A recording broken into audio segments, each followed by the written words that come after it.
Baik sahabat Kompas TV, di penghujung tahun 31 Desember 2022 dan saya sudah berada di Garuda Wisnu Kencana Bali menyaksikan Bali Countdown 2023 dan ini merupakan acara terbesar yang pernah diadakan oleh GWK, maksud saya selama 2 tahun dan sekarang 2023 kembali hadir.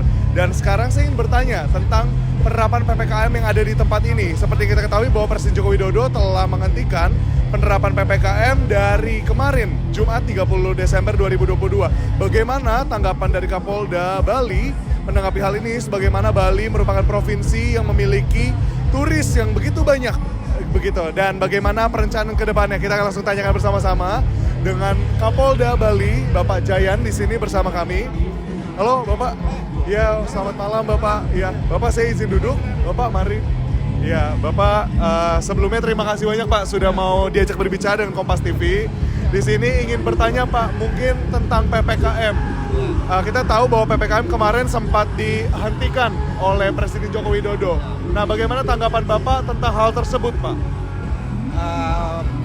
Prinsipnya gini, pemerintah mengeluarkan kebijakan itu adalah sudah dikaji. Bapak Presiden juga sudah menyampaikan bahwa sudah melalui pengkajian yang mendalam, melalui juga pendapat-pendapat dari banyak ahli-ahli. Tentunya kebijakan tersebut patut kita dukung. Nah, caranya apa? Kemarin dengan dicabutnya PPKM, kemudian dari Mendagri sudah mengeluarkan juga surat edaran yang juga menyebutkan langkah-langkah apa yang harus dikerjakan oleh masyarakat. Dan kita sebagai aparat tentunya memedomani hal tersebut.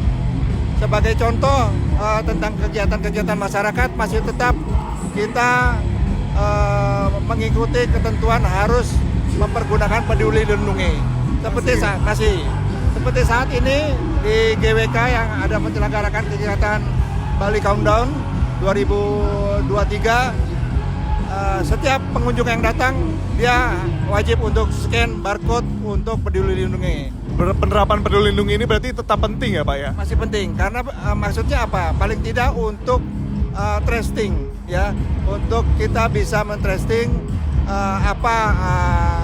di mana yang bersangkutan berada. Apabila memang terjadi sesuatu nanti misalnya ada efek daripada kegiatan ini, gampang untuk mengklasternya. Oh ini dari kawasan GWK misalnya seperti itu.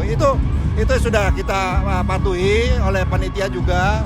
Di samping juga ada surat edaran dari Kementerian Pariwisata juga untuk menyelenggarakan wisata yang aman dan sehat.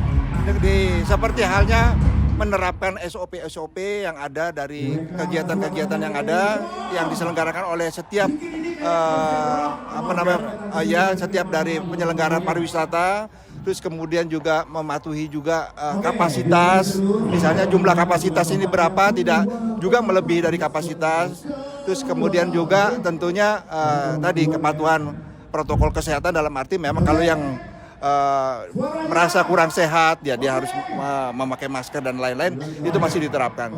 Jadi pada prinsipnya kebijakan pencabutan PPKM patut didukung, kemudian juga itu sudah menjalani kajian yang mendalam oleh pemerintah.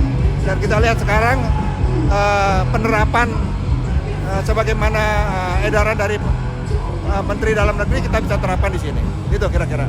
Pak, nah baik, kalau begitu berarti memang langkah antisipasi ini perlu terus dilakukan ya Pak ya.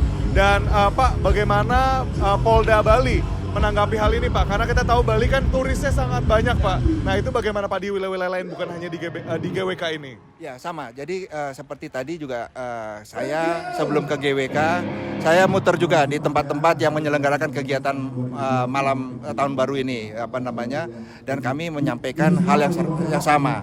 Surat edaran dari Kementerian Pariwisata dan juga dari Kementerian Dalam Negeri yang kita menyampaikan bahwa pedoman ini dalam penyelenggaraan kegiatan malam Natal. Walaupun memang PPKM sudah tidak diberlakukan lagi, tapi kita tetap memedomani aturan yang ada. Seperti tadi saya sampaikan, harus jumlahnya tidak melebihi kapasitas, setiap panitia punya SOP, pintu masuk, pintu keluar, fasilitas kesehatannya, kemudian juga jalur-jalur evakuasi yang dimungkinkan. Itu yang lebih penting dalam penyelenggaraan kegiatan-kegiatan yang mengundang banyak orang tentunya, ya itu kira-kira. Betul, jadi langkahnya memang harus diprevensi ya Pak ya, supaya semuanya lengkap dari hulu ke hilir. Nah kalau dari Bapak sendiri, Pak Jayan sendiri, dari PPKM ini, dari yang aktivitas yang mungkin sebelumnya tertunda, apa yang Pak Jayan pengen lakukan Pak setelah PPKM ini diangkat? Kalau dari personal Bapak sendiri? Yang jelas sebagai yang tinggal di Bali, bagaimana kami merasakan dulunya ya PPKM dari mulai yang pertama diterapkan, Bali begitu sepinya gitu ya. Sekarang ya bagaimana detik per detiknya kami tahu sekali, dan kemudian juga bagaimana kita pola waktu itu mengajak masyarakat untuk patuh dengan PPKM tersebut, dan sampai juga penerapan testing, tracing, kemudian sampai dengan isolasi mandiri. Nah sekarang dengan sudah dikendorkan atau dicabutnya PPKM, tentunya masyarakat Bali sekarang sudah mulai bangkit kembali. Kemudian juga kita tahu bahwa Bali merupakan satu provinsi yang pencapaian vaksinnya tertinggi di Indonesia. Sudah lebih daripada 80% ya, baik itu yang yang booster ya, maksud saya yang booster sudah. Bahkan yang lansia dan nakes sudah lebih dari 80%. Ini sangat membantu sekali imunitas kelompok di Bali, yang terbukti sampai saat ini pun tingkat terkonfirmasi positif sudah di bawah 20 per harinya, bahkan pernah di bawah 10. Nah ini harus dikelola, harus dijaga dengan baik supaya Bali tetap aman dan sehat tentunya, seperti itu. Bapak, terima kasih banyak atas waktunya Pak. Sekian mungkin, dan sahabat Kompas TV, terima kasih ya Pak ya. Sekali lagi sahabat Kompas TV tadi. Iya, nah kita sudah berbicara dengan Bapak Jayan tadi selaku Kapolda dari Bali, dan tadi kita sudah dengar harapannya juga untuk Bali, di mana segala keramaian yang mungkin sekarang bisa digiring kembali ke Bali dapat menumbuhkan perekonomian dari Bali itu sendiri. Apa yang sudah ditanamkan dari kemarin vaksin, lalu segala usaha untuk memprevensi COVID-19 dapat berbuah sekarang. Dan itulah yang menjadi harapan kita semua. Saya Edwin, dengan di sini ada Edika Ipelona melaporkan dari Bali.